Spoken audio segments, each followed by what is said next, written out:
Well, the state of Alabama pausing to reflect on a dark day in history. 10 years ago today, more than 200 people lost their lives just in our state. That's as a tornado outbreak hit the southeast. So today, leaders across the state are reflecting on the tragedy and also looking ahead toward the future. 10 years from now, the biggest things we want to do is say we can't prevent a storm from coming. You probably can't prevent, things being destroyed and destruction. But what we can do is make sure we do everything we can to save lives. And I think 10 years from now, that will be the same model, and that technology has gotten better. Governor Ivey proclaiming today a day of remembrance, also ordering flags at half-staff to honor the victims. And in a video statement, pledged that we will never forget. Today, we pause and remember the lives that were lost and broken. We pledge our prayers for their families and friends as they still grieve and miss loved ones. And we promise to never forget the enormity of April 27, 2011 in the days to come. So many communities across the state are reflecting on that tragedy from a decade ago. And we have team coverage across the region. First, we want to head to Tuscaloosa, where we find Chief Meteorologist Jerry Tracy and our Lisa Crane. Hey, guys. We are in Alberta Park here in Alberta in Tuscaloosa County. This beautiful park that wasn't here 10 years ago. This is new since the tornadoes. You know, dozens of people died in this area 10 years ago. That includes several University of Alabama students. Lisa, it was a horrible day. It's amazing. Tonight the city is commemorating that day with 3 vigils starting in about an hour. And that's significant because the tornado hit here at 5:10 p.m. We are literally sitting on hallowed ground. It came right through here. There are old-time trees off to the right of us and to the left, but right here, all the trees are young and brand new. That was an incredible tornado, and EF4 it went in the books as. Peak winds 190 miles per hour, which means it was just shy of being an EF5 storm. 65 souls were lost that day right here. Injuries, 1,500, a mind-boggling number. Start time was 4:43, end time 6:14.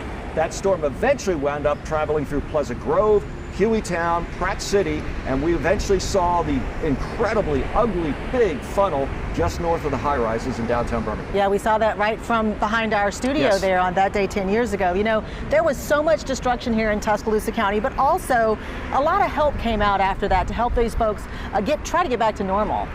Yeah, pretty much they did. WVTM 13's Chip Scarborough now is live in another part of the city with more on Habitat for Humanity's efforts.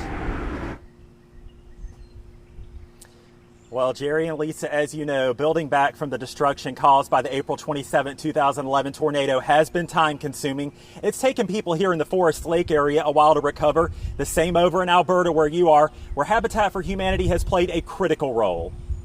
Habitat for Humanity has been at the forefront of the rebuilding process in Tuscaloosa over the past decade. Director Ellen Potts tasked with overseeing one of the organization's biggest projects ever. What happened to Tuscaloosa and to so many communities in our county and in our state, what happened was absolutely devastating. So many people lost family members. They, have disabilities because of their injuries. And many lost their homes, making Habitat's mission all the more important. You know, Habitat for Humanity of Tuscaloosa as an organization was really revived. And went from building maybe one house a year to building about 16 or 18 houses a year. Nearly a decade later, work is still ongoing here along Juanita Drive, an area that was totally wiped out. But a decade later, nearly 100 homes have been built by Habitat. The house behind me that we're just about to dedicate is our 87th house since the tornado. It's our 34th on Juanita Drive. It's also the last home we're building here on Juanita Drive. Marquita Wells Binion now lives in one of the homes built by Habitat Tuscaloosa. She lost everything on April 27, 2011. To you, it's a decade later, but to those of us who lived in the storm and experienced what it was like yesterday. All Habitat homes in Tuscaloosa are built with a safe room, which puts people like Marquita Wells Binion a little more at ease during bad weather, although it's still nerve-wracking. So it's very much still in the very forefront of my mind and my children's mind. Anytime it rains, it's like reliving it all over again. A storm she's grateful she and her children survived. 53 others weren't so lucky. And that 87th dedication ceremony that Ellen Potts was just talking about took place on Juanita Drive today. Mayor Walt Maddox was on hand for the ribbon cutting ceremony, as well as Alabama quarterback Mac Jones. Habitat is a cause Jones has supported over the years. A family of 4 will now call this place home after losing everything on April 27, 2011. Something they have in common with all of their neighbors on Juanita Drive, but most of all, they're just grateful.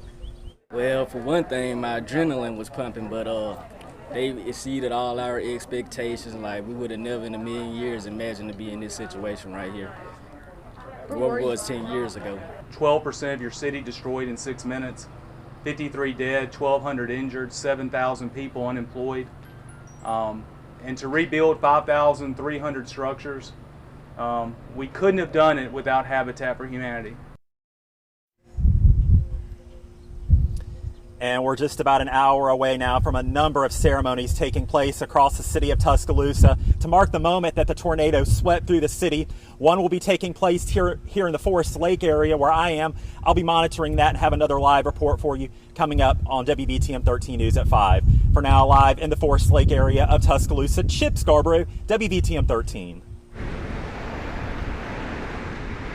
All right, Chip, thank you very much. There's also going to be a vigil here at that same time in Alberta Park. You know, just a little while ago, I met a man who lived through that tornado, Willie Turner, who took refuge in his cousin's basement near his home with his wife and son. 4 of them in the basement. He's the only one who made it out. So this vigil and this remembrance today was important to him because he wants to make sure we don't forget. And it's such a day, and it had such an impact on Alabamians everywhere. And Lisa, again, we're right on the spot where that storm came through. It was about 40 minutes later that we were picking up pieces of buildings from our back parking lot at the station. That was unbelievable. Let's get back now to the studio with Brittany. Thank you guys so much. Cordova, 2 unrecognizable 10 years ago today. 2 tornadoes hit the Walker County city on April 27th of 2011. Many were injured, 4 were killed, and much of their area, including their place of worship, was gone. A mosaic of stained glass, wood, and an old mirror. All that's left of the original 100-year-old Long Memorial Methodist Church. It was very, very difficult. And when they tore the old building down, we stood and cried. But right after the tragedy, words that are still ingrained in Donna King's mind from a 9-year-old. She said, "We did not lose our church. We lost a building." And that little girl was right.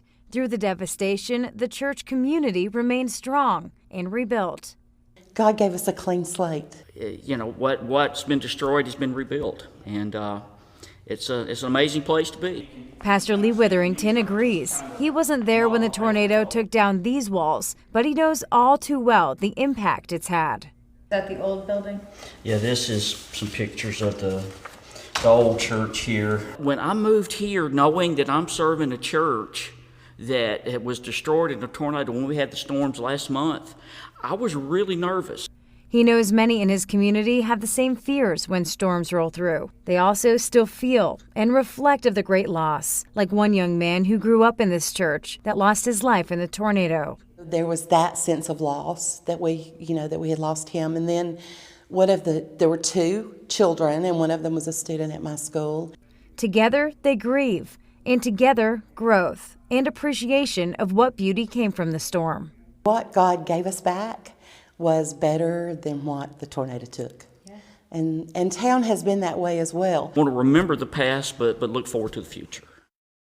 Yeah, and there's really nothing like a small town feel, and that's what you get right when you go to Cordova. So I appreciate them welcoming me and sharing their stories. A little bit later on in the newscast, I share with you my conversation with the mayor and a mother-daughter who have a family business there. Also tonight, they are having a remembrance ceremony too at the church to look back on this day, honor the lives lost, and a community that's forever changed.